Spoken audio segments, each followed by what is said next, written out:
All right, my friends. Well, welcome to Replenish, hope that sustains in the midst of adversity. This is a safe place where I will invite special guests to share their encouragement and insight to replenish us in the journey of raising kids from hard places. So whether you're adoptive, foster, kinship, or a safe family, this conversation is for you. So the chat room is open. If you guys feel like getting to know each other and talking to each other, feel free to do so. We probably won't have time for questions tonight because we have a lot to get through, but we'll be here for the after party. I will be, and I hope you will be too. So today I've invited Lisa Qualls to join us for a conversation about when it's hard to love your child. So hi, Lisa. Hi, Tristan. Welcome. Before we get started, I'm going to tell everybody a little bit about what makes you so awesome. Oh. So Lisa Qualls is the author of the upcoming, soon-to-be released, The Connected Parent, which she co-wrote with the late Dr. Karen Purvis. She is the mom of 12 kids by birth and adoption, and sometimes more through foster care. Using her TBR training as a practitioner, she mentors adoptive and foster moms in her Hope Circle so they can renew their hope, gain courage, and become moms that they are meant to be. So we'll be talking a little bit more about how you can join that Hope Circle too later if you're interested. So Lisa, I always start off by asking people, what started you on this journey into the world of helping kids from hard places? Well, adoption's actually been threaded through my life for a really, really long time. And this is a story we don't have time for, but I actually am a birth mother as well as an adoptive mother and a former foster youth. So it just gets more and more interesting. But I didn't really expect to become an adoptive mom. And we were at a point in our lives, I had 7 kids by birth. And I was actually at a point in my life where I felt like we were done having babies, things were beginning to change in our lives. And I was asking the Lord, what's next? Which now when I look back, I think, how crazy. I had 7 kids and I was homeschooling and I thought that something more was going to happen. And you have to even have a moment to even have that thought. I don't know. But during that time, one of my dear friends called me to tell me that she and her husband were going to adopt 2 little boys from Ethiopia. And literally, it's like the Holy Spirit just sort of cracked my heart open, and it just set us on this whole journey. And this was way back in 2006. And we spent time praying, thinking. We planned to adopt 2 little boys from Ethiopia. We were sponsoring a little girl from Ethiopia at the same time, had no idea it was possible to adopt her. She was in an orphanage for kids living with HIV. And it turned out that they were really hoping we were going to adopt her. And it became this really crazy story of traveling to Ethiopia and adopting 3 unrelated kids through 2 different agencies simultaneously. Wow. So yes. And while we were there, we met another little girl and we went back for her a year later. So our lives dramatically changed, and we added 4 kids to our family in about 16 months. And was the 4th one also a teenager? She was the oldest that we adopted. She came home at 10 and a half. Wow. Okay. Yeah. And had been in the orphanage a really long time, most her life. Wow. So 4, almost back to back. Well, 3 and then another one. Yeah. Wow. Yes. Okay. So then when the next one come along? Well, that's the 4 that we adopted. We Okay. have had a foster teen as well, and she was a total surprise. She was like a complete surprise. We were asked to take this teen girl for a night. She stayed for the weekend, and then she stayed 2.5 years. Wow. Yeah. So how old are your kids now? What is the age span that you're currently working with? Okay. Well, our oldest is 33. So I have lots of grown-up adult kids now. Yeah. And then my youngest is 13. So we have a 20-year span between oldest and youngest. Wow. Yeah. Wow. So you're still doing it. Yes, at home we have, well, I have a college-age son living at home. I have a daughter temporarily home because of quarantine. She's a missionary in Mexico, and her Mm, sending organization wanted her to come home. And then I've got a high school senior, which of course is hard right now, yeah, me too. graduating, and yeah, that's hard. And then my two boys are in middle school, 8th grade and 7th grade. Okay. So tell me a little bit, was your adoption experience what you expected? I mean, I don't even know what you expected when you tell me your story. It just sounds like it Yeah. would you maybe thought one thing, it just sounds like it just snowballed into so much more so quickly. It did. You know, I think what I expected, and I think most of us are realistic enough to expect that it's not going to be easy, right? I mean, Mm, I knew it wouldn't be easy. I knew that we were adopting children who'd experienced so much trauma and loss in their lives. But I think because I had been a mom for 20 years, I had a background in mental health, I did a lot of preparation before they came home, and I really thought that we could handle it. You know, that we were going to have the skills. We had so much love, and it was really going to be okay. It was going to be hard, and it was going to be okay, you know. And I don't think I don't know if anybody can fully prepare you for what life is going to be like if you bring home a child with severe trauma and the behaviors that follow.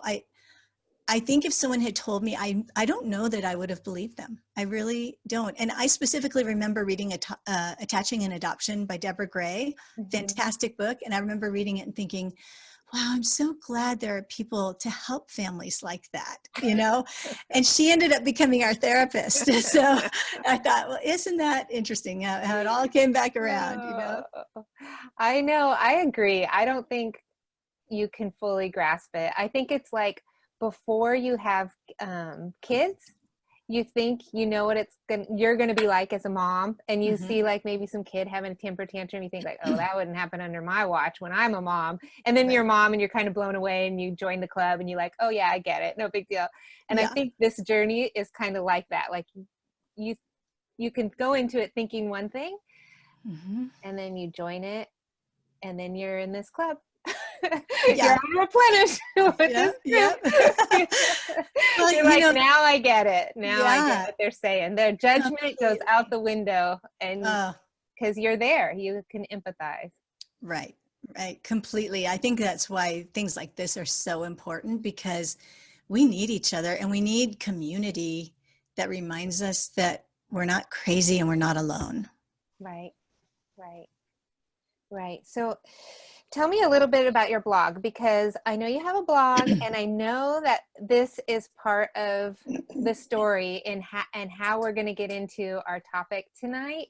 Yes. And so tell me a little bit about your blog. And I know somebody asked you a question that kind of shook you a little bit. Oh, yes. Okay. I thought you meant right now, but yes. Nope, nope. Well, okay. So I think the important thing about my blog, so I started writing a blog in 2006. It's One Thankful Mom. It's still there. It's still going, not as much, but it is still going. Excuse me. And, you know, at first I just wanted it to be very encouraging. So I really wasn't being deeply honest about what was going on. And I did feel protective, but I also felt so much shame that apparently maybe I wasn't up for the task. Maybe I wasn't able to do what I thought I could do. And I didn't want anybody to know. And I think we withdrew into ourselves a lot in our, I don't know, fear, shame, all of it, you know.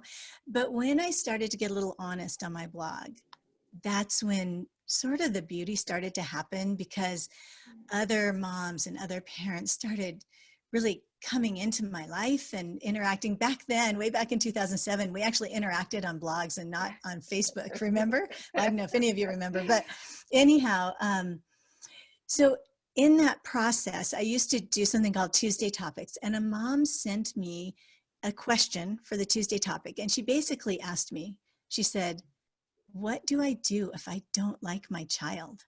And she said some other things, but I remember getting that question. And first of all, it really resonated with me. And secondly, I wasn't sure I could put that out in public, you know?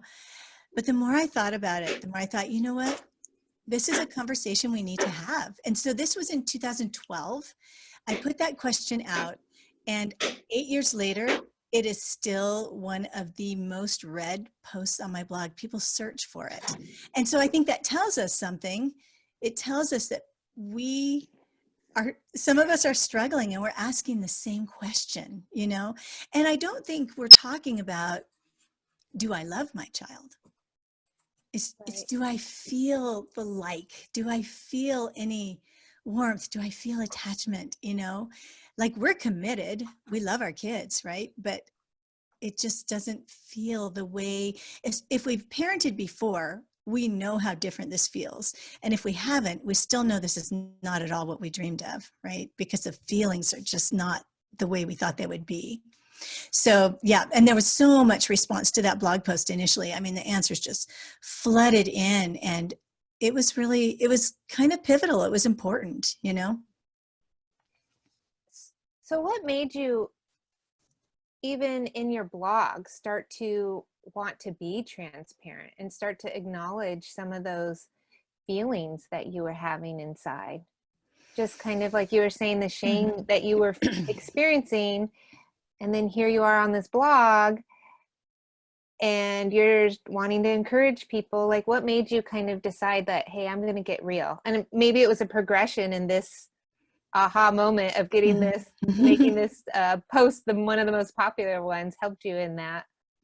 I do think it was a progression, because the more honest I got, while still guarding my children's story as much as I could, the more I saw that it was serving and helping people.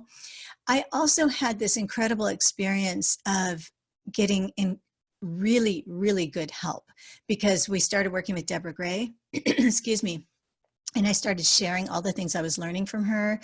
And then I was introduced to Karen Purvis, actually, the first thing was I saw these lectures of her teaching, and they just blew me away. You know, like she really truly gave me hope that maybe we were going to make it, that maybe we were going to heal. And I just remember thinking, I'm grabbing onto her hope, and I'm going to hold on. And then later I got to meet her and ended up, you know, then it developed, I ended up getting to speak with her and different things. But I felt so like, to whom much is given, you know, much is required. Like I had Karen Purvis and Deborah Gray, and for me to hold all of that helpful wisdom that I was learning just seemed wrong. I felt like I needed to pour it out to help anybody else who was living my life, you know? Yeah, boy, I can relate to that for sure. I love that.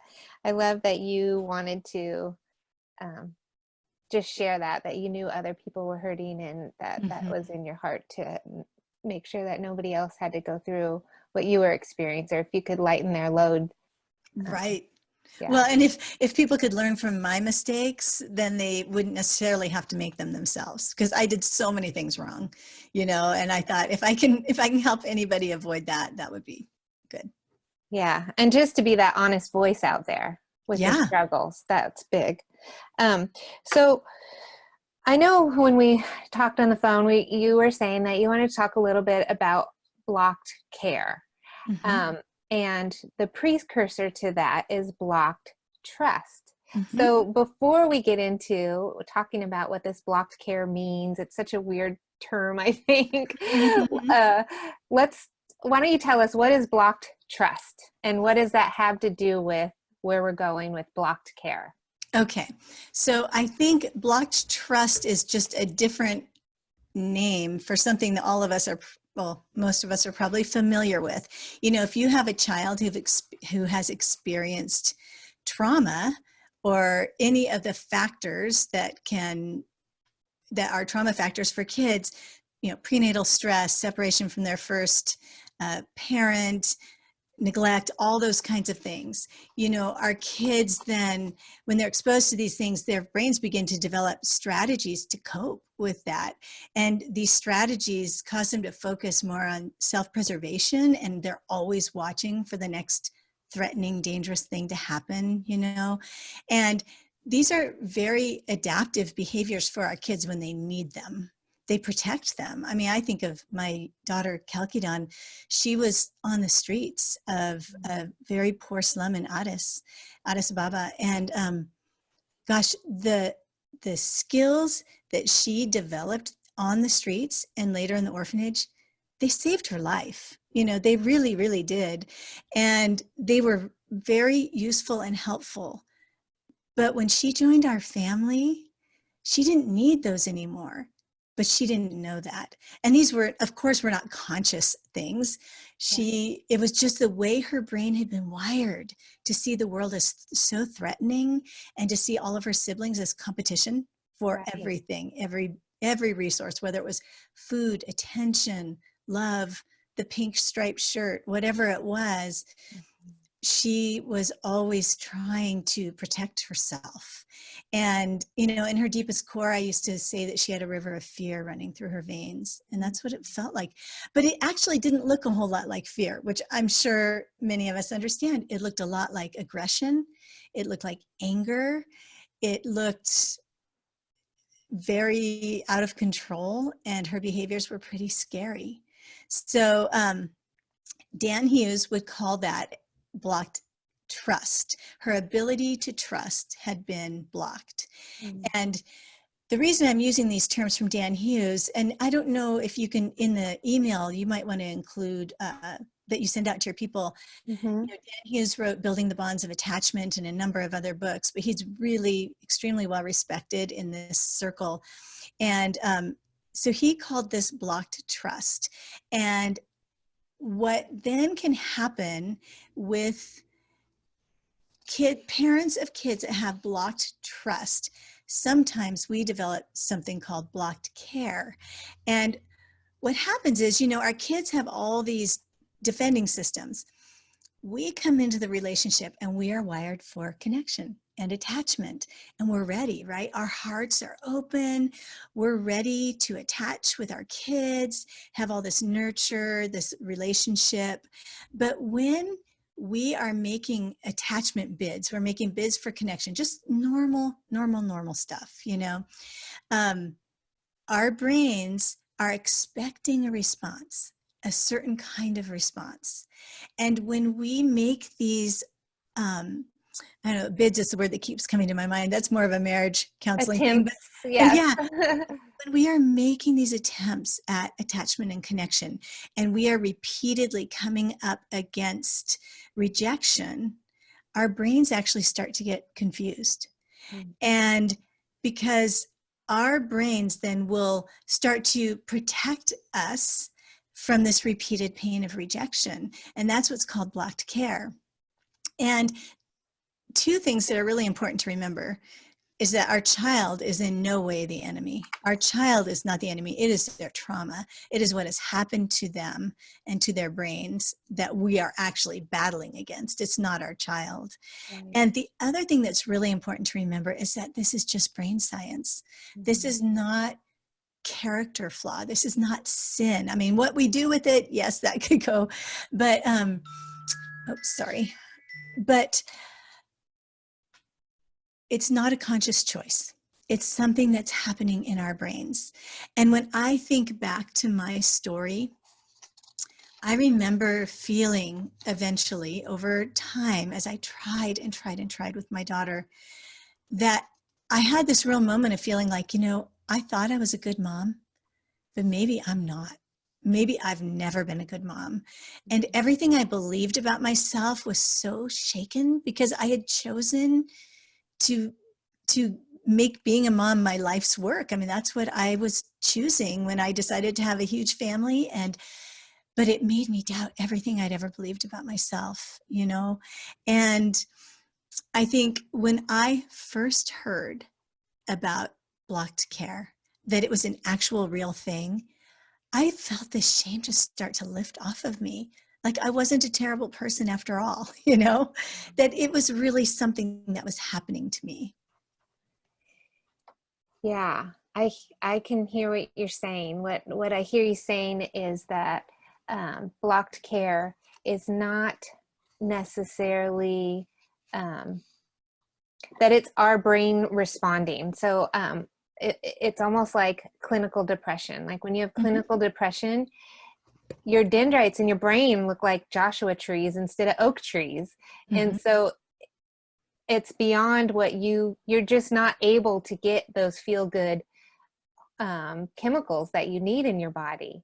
And so what I'm hearing you say is this is similar, like your brain is affected, and the chemical cascade that would normally happen when you're connecting isn't happening, like from repeated, I guess, rejection is what you're saying, when that happens over and over. And as a result, their brains are changed, and that's the block trust. And then our brain's response to that, as that continues, is blocked care. Yes, yes. And what Dan Hughes says is that when this happens, 4 of the 5, what's the right way to put this, systems of the brain that are crucial to caregiving, 4 of the 5 begin to shut down. And so even though the parent will continue to care for the child, their heart sort of leaves. So it's hard, and I'm sure that there are parents right here who have felt this and experienced this. Yeah. So how would you know how would you know if you have it? Like if there's people listening, and what's the difference, I guess, between there's times where you don't like your child, and then we're talking about a little bit more than that. How do you know what are the symptoms, or how do you know? And then, and if you do, then what like, what does that mean? Right.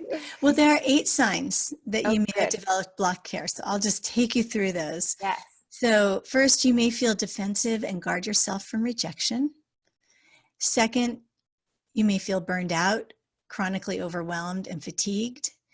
And I will say, if people don't want to write these all down, it's okay. You can put them in your email or wherever you want. So I'll just keep going. Okay. Okay. Okay. Great. And three, you don't feel any real pleasure in parenting. 4, you're caught up in coping with your child's behavior, and you don't have the capacity to think about what is the meaning behind this. Like you just don't have it, What is the meaning behind their behavior? Your child's behavior, right? All you Okay. see is what is happening right in front of you. You can't look for the need behind the behavior. That's right. That's right. Got it. 5, you may feel irritable with your other family and friends. 6, and this happened to me, you may isolate yourself. 7, you may become cynical even about helpful ideas. You're just shut down to it, like nothing's ever going to change. And then 8 is you may feel you've lost your compassion, which leads to shame. So there really is brain science behind why it's hard to keep caring in these situations, but it's not hopeless. It's not hopeless at all. So, I mean, I know there's only so much time to share all of this, but really there is a way to reawaken compassion and to bring our hearts back online.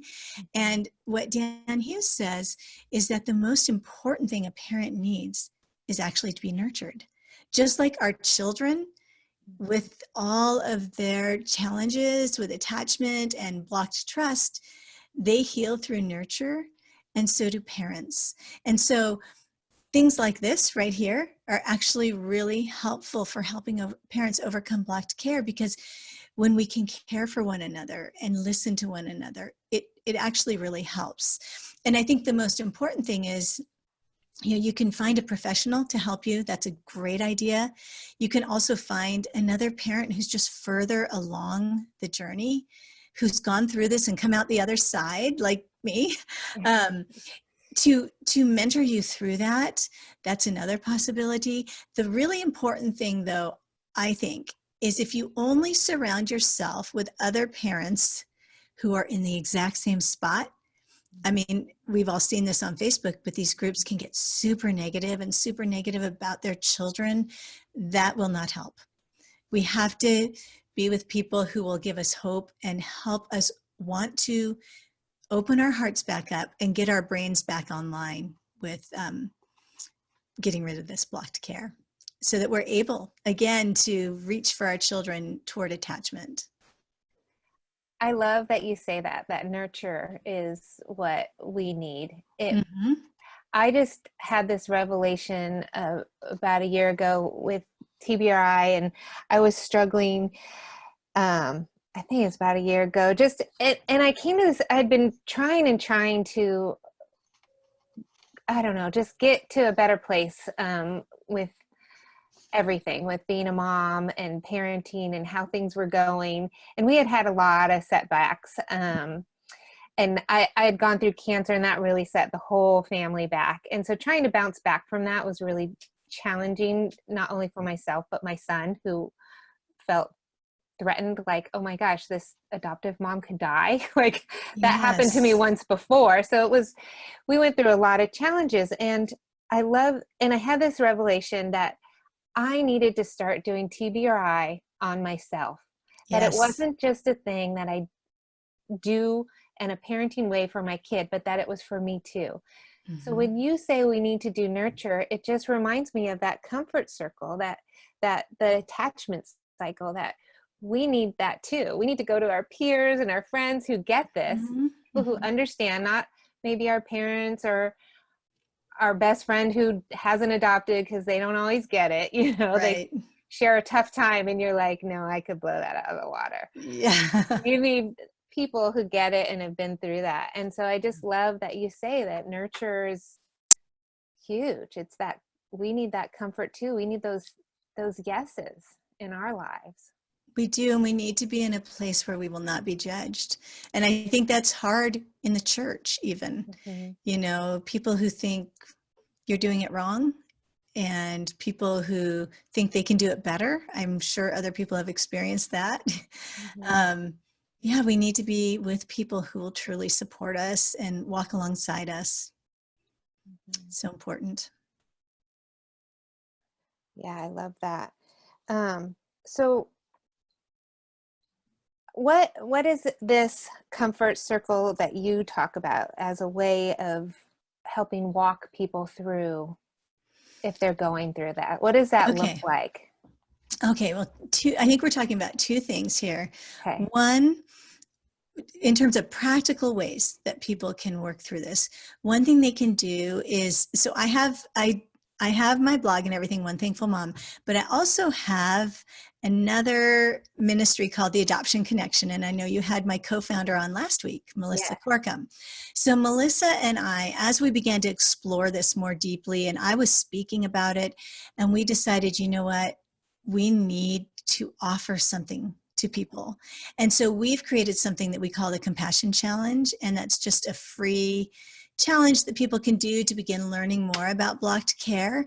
And that you can find at theadoptionconnection.com/replenish. And we've also developed a 30-day course that people can choose to take afterward if they want to. And we literally just sort of nurture people along. We send a short email and a video every day for 30 days and give people practical steps to begin overcoming blocked care. So that's probably one of the most powerful things we do. I also do have a private mentorship circle that I do called the Hope Circle. And if anybody's interested in that, it's a subscription membership. It's very close knit, not huge. It's pretty small. And I just nurture the moms in that group. So if anybody's interested in that, they can find it on my website, which is just onethankfulmom.com. Great, great. Well, we'll definitely send everybody in our follow-up email who's registered. We'll send them all the contacts, your Facebook group, your Yeah. website, your blog, your podcast, which I love. And yeah, I just love that you're saying community is, such a huge factor in getting better. I know for myself how important that was and how dear my support group is to me, that and one of the things I think that's really important too is is understanding how the brain works and understanding how trauma affects it. So not just a support group like you were saying where everyone's just kind of there and just saying wah, wah, wah, because that, like you said, isn't going to really help inspire you and help you understand and bring you hope. But I love a group where you're learning together, You're starting to understand things. There's people along all kinds of the spectrum, people who are in the midst, in the trenches, people who are further along. And, you never know. Like, I never know. I'm in a good place right now. Who knows where I could be in 6 months, or, maybe even tomorrow. You just don't know. But when you have that community and that group and you're able to be transparent and honest, it's transformational. It really is. I think part of why I've been able to come through this is because of the friends who have walked with me and loved me and loved my kids. That's the other thing. We need people who actually love our kids, Mm-hmm. and who will also be honest with us when we are getting a little off the mark, Yes. and people we can call anytime. I mean, my best friend I met because we were walking this road together. So I just love her. I don't know what I'd do without her. Yes, I agree. So if you're listening tonight and you feel alone, I just want you to know, and Lisa wants you to know, that you are not alone, that there's a whole community here for you. And get plugged in. It doesn't matter where you choose to get plugged in. If you choose any one of our speakers who have been on, and if you choose to plug in with Lisa's group, if you choose to plug in with our group, or there's support groups all around us, just get plugged in. Just take that step. Be brave. It's going to be your lifeline, and it's going to make a difference. And if you find a group that you feel like isn't helping you, just feel free to go to the next one. If you're feeling judged or in the wrong place, I'm sure that's out there, but that's not what we're talking about. And Yeah, I just want people to know that they're not alone. absolutely. And I think isolation is really, it can lead us to dark places. We need to be, even if we're scared, we need to be able to open up to somebody who's safe. Yeah, agreed. So I sort of wanted to transition to your book. Okay. So is there anything else that maybe you wanted to add or say about blocked care? I think we covered it pretty well. Most of all, I want people to know there's hope. There was a time when I really didn't have any hope, and I'm just so thankful that I was able to come through to the other side of this. And I love my kids, and it's still not easy. We're still dealing with some really hard stuff, but that doesn't mean that I'm not hopeful. Mm-hmm. Yes. So your book. Yes. Your book is called The Connected Parent. Yes. And it's co-authored with the late Dr. Purvis. Mm-hmm. So tell us, how did this book come about? Like, I'm just so excited. Like, when I heard that there was another book coming out and Karen was going to be one of the authors, I was just like, what? And then, I don't know, I'm just like so curious. Like, how did this happen? Yes, well, it's a crazy, funny thing, but when I was speaking for a while with Empowered to Connect, that's back when we did it live, and Karen was speaking, and I got to know her, and of course, I was totally in awe of her, and she's Yes. so amazing, and I had an idea for a book because I thought I had lots and lots of books, but they were all by professionals, Mm-hmm. and not one of them was living my life. And I just thought, I don't understand how they think I can do what they're asking me to do, because that can't happen in my family, So I had an idea for a book where it would combine my real life stories of my family and everything I was learning about connected parenting with the brain science of Dr. Purvis. And so I sat with her at breakfast one morning and I told her my idea, and she said, I think that's a great idea. And I remember saying, so do you want to do it? Said, yeah.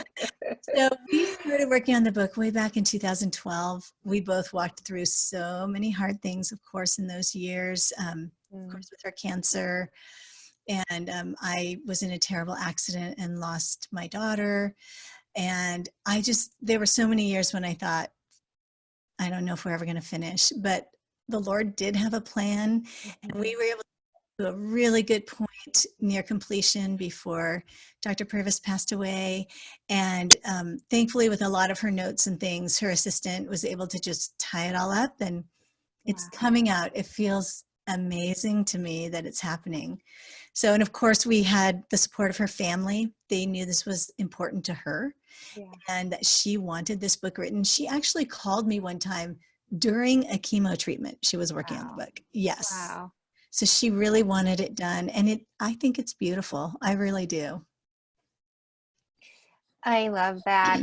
I am just so excited about the book coming out, and I love that you had the idea to make a book that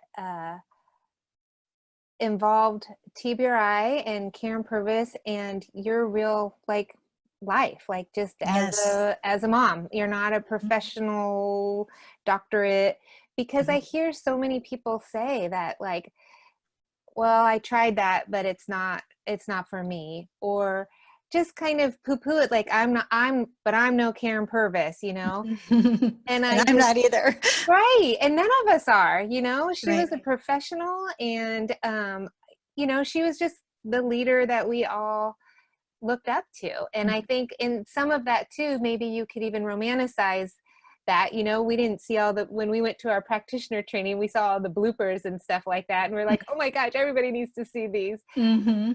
And so I just like that there's going to be a book out there where we can hear your story, and we get to hear, like you said, the brain science behind that. And I think that will be really encouraging and almost renewing. And for maybe people who kind of set it aside and said, I can't do that, I don't have what it takes, might pick it back up and say, yeah, I think I can do this, and see the hope in it and the transformation, and that it works, and get to see what it looks like from a regular mom.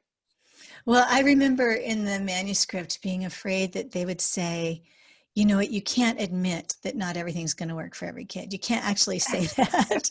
But I do. I say that, try this. Maybe it will work. Maybe it won't. Our children are not like little computers that if we do it exactly right, they're going to give us the perfect response. That's not real. And so every chapter has my stories. So each chapter will open with story, and then there'll be a part from Karen, and then every chapter closes with story again. So another thing in this book, in comparison to The Connected Parent, we spend more time on attachment. We spend and also on our own attachment histories in a very non-judgmental way, because we all start somewhere, right? And we spend time on that. We have a chapter on teens, which the original book didn't have. I think it's really, I hope people love it as much as we dreamed they would. Yeah, I think it, I think that sounds great. Everything you're saying is everything that I feel like is missing. Yeah. We didn't hear much about the need to get to reckon with our own trauma, and we didn't really know. We thought we had, actually, but it wasn't until we got our son and really were in the trenches that we started realizing, like, wow, we have some more work to do. And we really weren't sure quite how to go about that. We figured it out, and but I don't think everybody knows that their trauma is being triggered by their kids' trauma. So I think it's so important that you have that in the book and that you talk about it. We do talk about that. And, I share stories that are, some are mine, some are friends. I do sort of a little composite of a mom, because some of it was just like almost too personal to share. But, we bring ourselves into the relationship, and I didn't realize some of my own attachment challenges, that I had. And I certainly didn't realize the strain that this kind of parenting was going to put on my marriage. And then we learned a lot about attachment in marriage. I mean, attachment, that's our relationship with the Lord is about attachment. He created us for connection. And so really our relationships all within our families are the same. Yeah. So when does it come out, and where can people find it? I know that you have offered to let people read chapter 1. Mhm. And so you've asked if they want that, to go ahead and let us know in the chat, and we'll make sure that we get that to them. But Yes. when can we expect the whole book? I want the whole Well, thing. yeah, I know. I cannot wait to hold it in my hands. It's kind of killing me, to tell you the truth. I had no idea. It's publishing a book is a super long process, really, really long. And there's so many details that go into it, and I just can't wait to see it. But Yeah, it you is said coming out. 2012, We right? started writing in Yeah, 2012, that's a and I long time. think the publisher had the final edits for the manuscript a year ago. So, Wow. a year to get the design, the cover, all of that. Yeah, it's amazing. So, it's being released by Harvest House on July 7th. Mm, And I will share, in case this is helpful for anybody to know, it is actually not a faith-based book. Even though Karen and I were both strong believers, we wrote it because we want it used everywhere. mhm. Schools, foster parent training, everywhere. So, so it's coming out on the 7th. People can find out more about it on my website, which is just onethankfulmom.com/book, if they want to go straight to the book page and read about it. But yeah, it's coming soon. And I'm a little sad that it's coming in the midst of quarantine. Some of the plans and dreams we had will not be happening, but it's okay. Yeah. Yeah, I know we were planning on having you out to Saddleback Church and do something, but we're still going to do something. I don't know Yeah. what it's going to look like, but we'll have you back, and we'll have some kind of big party, big to do over it. I would love that. That would be so, so nice. And exciting news too, we are recording the audiobook. I'm flying to San Diego Oh, nice. in hopefully the beginning of June. We booked flights. We've had to reschedule a couple times, but the audiobook we hope is going to come out the same day as the print book. Oh, good, good, good, good. Yeah, I yeah, want I'm the so print book, excited. but I love audiobooks too. I like to listen to them in the car I when I'm like both. gardening, or yeah. Yeah, So it's good to have both. I'm hoping it won't be long before we have a Spanish edition out too, but that's in the hands of the publisher, but we're being asked about it. Great. And I like that this one talks about teens. I Yes. think that's so important. I know um, in one of my support groups right now, we all have teens, and Mhm.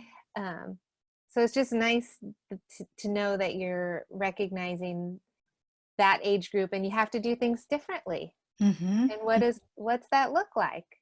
Right. We even talk about different scripts for teens. Oh, The wow. scripts we use for little ones can be pretty demeaning to teens. They don't want us to say, oh, what's one of the ones we use with little ones? Like, let me see your beautiful eyes, Yes, give necessarily. me Like good yeah, eyes. my 15-year-old son really does not want to hear that, Right, right. So we have scripts for older kids too. Oh, that's wonderful. That's Yeah. wonderful. Um, so I just wanted, is there anything else you want to say about the book? I wanted to kind of transition to some other questions, but I do want to give you space to. I guess the last thing I would say is, if you know you want to get the book, pre-orders make a big, big difference on Amazon and in bookstores. The publisher actually prints more books if there are more Mm, pre-orders. So you can pre-order it now on anywhere where you can buy books, Amazon, Barnes and Noble, any of those places. And it will a come to bunch. you when it's released, and it definitely helps the book gain momentum. Great, great. All right. Well, we've put our pre-orders in, so we're Yay. excited. Good, good. um, so I just wanted to ask you now, like, as we're kind of, I was just checking through the chats real quick, see if Yes. there's any questions, but they're just filled with, yes, I want chapter 1. So that's wonderful. You can tell everybody's Good, excited. good. What I wanted to just kind of transition from the book now to, I always ask everybody 3 questions towards the end. And my first question is, what brings you joy? Well, a couple things. One, having my daughter home from Mexico is really special. I never knew that I would get this special time with her. She's graduated from college and she's off doing her life, and she's actually has a Fulbright she's leaving on. And so to get to have her home for these weeks, maybe months, is really a joyful thing. A small thing is that we live in North Idaho. We live on some acreage, and it's pretty beautiful here. Dinner time in my family can be hard. I have one child in particular who it's a struggle. And after dinner, most nights, I step out just on our back porch and just breathe. And that seriously gives me joy. There's something about it. It's like a 2-minute ritual, you know, but it really does give me joy just to look out, whether it's snow or sun, whatever it is. I'm a nature lover too. I can just breathe. I can just picture myself doing that. It just sounds even wonderful. Just that release. Yeah. Expanse. Yes. Wonderful. So my second question is, if you could say one thing to your younger self when you first started this whole adoption journey, what would it be? So I did not prepare answers for this. So I think it almost makes me cry to think about it. Oh,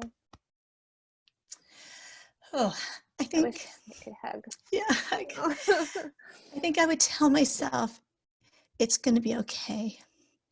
It's not going to look the way you thought it was going to look, but it's going to be okay. And that God is working in the brokenness. He's working in the suffering. He's working in the binding up of broken hearts. And it's going to be beautiful. It just may not look the way you imagined.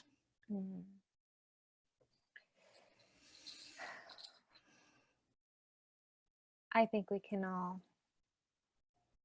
sit with you on that one. You know, there's grief in this journey. There's grief in this journey. There really is. And I think a lot of us grieve the life we thought we were going to have, you know, or the family we were, and then the family we've become. That's been a big source of processing and grief for me. That family that we were is gone, but it's this family that is much messier. We're living our lives to the best of our ability, to the glory of God. And, you know, adoption for all of us in foster care, we are in front of the world putting the love of God on display. And gosh, it's hard, but it's good. Yeah, I would agree. There's a lot there. Yeah.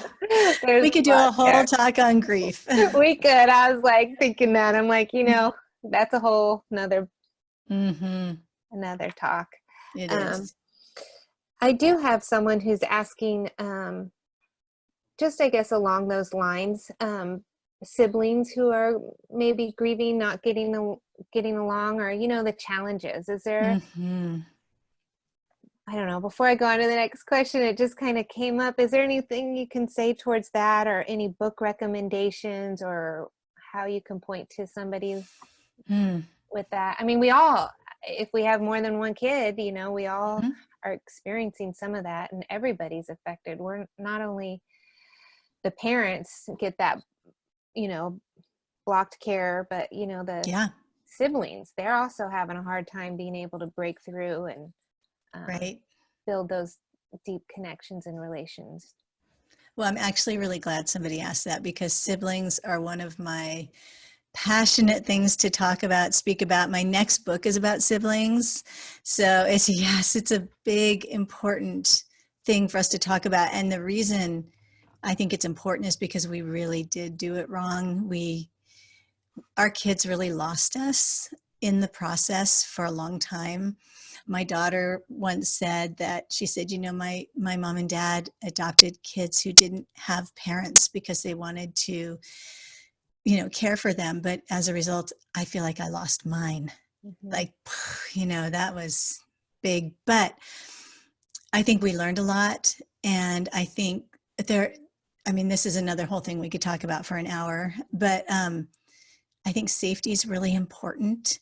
And we did not put enough safety in place around our kids. So that's one thing that urge parents, even if you don't think it's necessary, it might be. And secondly, even though it seems impossible, we have to make ourselves available to our other kids. And what ended up happening for us is it was hard for me, but we put 2 of our children in school and kept everybody else home. And that gave my children respite every day, and it gave them access to me. I think that was profoundly helpful for my kids. And the other thing is that we started intentionally setting aside time to talk with our older kids in particular.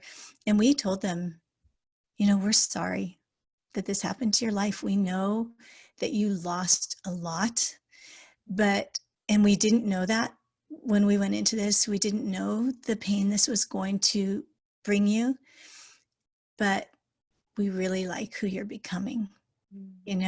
My kids, I honestly think I would never choose suffering like that for them, but it has shaped them in really beautiful ways. I mean, they are so open-hearted. They don't judge people by their behaviors. They have a much wider view of people and why someone might behave the way they do or say the things they say. They understand trauma. They understand attachment. Their ministries and careers have been deeply impacted by what they've walked through. And I think God, again, has used it all. Like, it just isn't wasted. But I have some sadness still, and I wish I could go back and do some things differently. But we're doing better with it. Yeah. I don't know if that answered that question very well.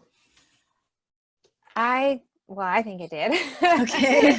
I love that you said that's what your next book is about, because it's a hard topic. The books are all about parents and the kid and the adopted child. But there's so many dynamics that are going on, like you're saying. And I love that you're going to dedicate a whole book to that for us, because we need it. And there's going to be a place for that. And it's going to also be a bestseller. Yes. Yeah. I hope so. Yes. I am excited about it. I've surveyed a ton of siblings, and it's not really just the kids in the family by birth and the kids who are adopted. It's the kids who are in the family, and then a child with lots of trauma join the family, and how that affects everybody. That's kind of what we're going for. Yes. Well, and that's exactly it. Like, just thinking about it in my situation, and we've had to grieve a lot of things didn't turn out the way we thought. Our son is a different person because of our choices. He didn't choose that, and things didn't go the way even he desired. He desired to have a little brother who would love him and respond in the way that, he dreamed, and it didn't happen that way. And like you said, there's a lot of dynamics that go into that. And, we've done our best, but you can't protect them from the pain. You can just help them walk through it and be whoever God has chosen them to be on the other side of that. Yeah. So thanks for coming out with a book for us. Yeah, I'll try to get it done. I had this idea that as soon as the manuscript was in, I'd be writing the second book. It doesn't work that way. There's a lot to do before the book comes out. But I wanted to share one thing my older daughter said to me once about adoption. And she said, I asked what was the hardest thing. And she said the hardest thing was seeing the people she loved hurt the people she loved. And, they love each other. And yet it's hard for them to see their other siblings or their parents being hurt. And that's a very mature, complex thing for our kids to deal with. Yeah. Well, great. My last question, we got totally sidetracked, but in a very good way. I'm so glad that we did. But my last question is, what foster or adoption myth would you like to just blow up right now? If you learn it all and do it all right, your kids are going to develop secure attachment, and it's all going to be perfect. Yes. So And who says that? I don't know, but it's not me. Because, Yes. And there's another one that's kind of along those lines, that it gives a timeline for their healing. oh yeah. I believed that. I I did was just, too. I was holding on to hope for that, and it's like, me no, too. nope. Month one goes by. I'm like, yeah, 1 month down. Well, Only and a few more to go. I think the other thing is we have an idea of what a successful adoption should look like. And I just think we're basing it on standards that, first of all, are not realistic, and secondly, aren't necessarily of the Lord. Yeah. You know, successful is being obedient to answer the call and loving and serving to the very best of our ability. The outcome is, at some point, it's in God's hands, you know? Right.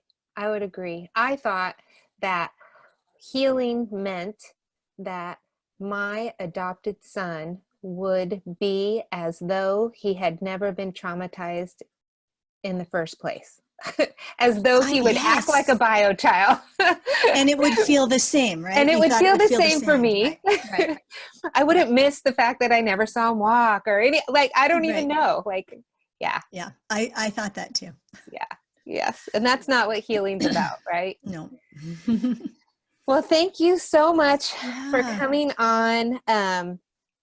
I just wanted to mention some of the places people can get a hold of you. We're going to send out all of your links and info in our follow-up email. But for those of you who are just catching this live, her website is onethankfulmom.com. And the same is with her Instagram, One Thankful Mom, Facebook page, / One Thankful Mom, and then your podcast, The Adoption Connection. And that's Yes. just an amazing podcast. I love listening to that. I'm always excited when a new one comes out. And then you also have your onethankfulmom.com / hope-circle. And we Yes. will fill everybody in on that. Before we wrap up, I just wanted to let everybody know who's coming up. We have Darren Jones. He is a TBRI training specialist from the Care and Purpose Institute of Child Development from TCU. He's going to be on next week. And then in 2 weeks after that, we're going to have Brandy Lee, and she's going to talk about self-love and giving ourselves voice. So you don't want to miss out on that one if you feel like you're having blocked care. Yes.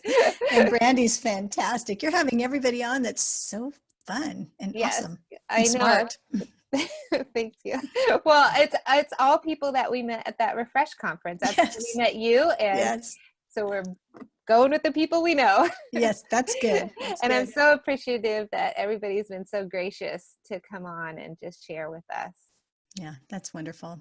These are amazing conversations, and they just give us all so much to think about. You know, I find myself thinking about these conversations throughout the week, and they really impact my life, and I'm hearing it from other people. They're like really making a difference in the way everybody's thinking and feeling and processing. So just appreciate the time, and thank you so much. It was my pleasure. Thanks so much for having me on. All right. Well, anyone who wants to stick around for the after party, I'll be here from 5:30 to 6. And there's no agenda. We're just hanging out, talking, whatever you want to talk about. I'll pray for you. We'll all pray for you.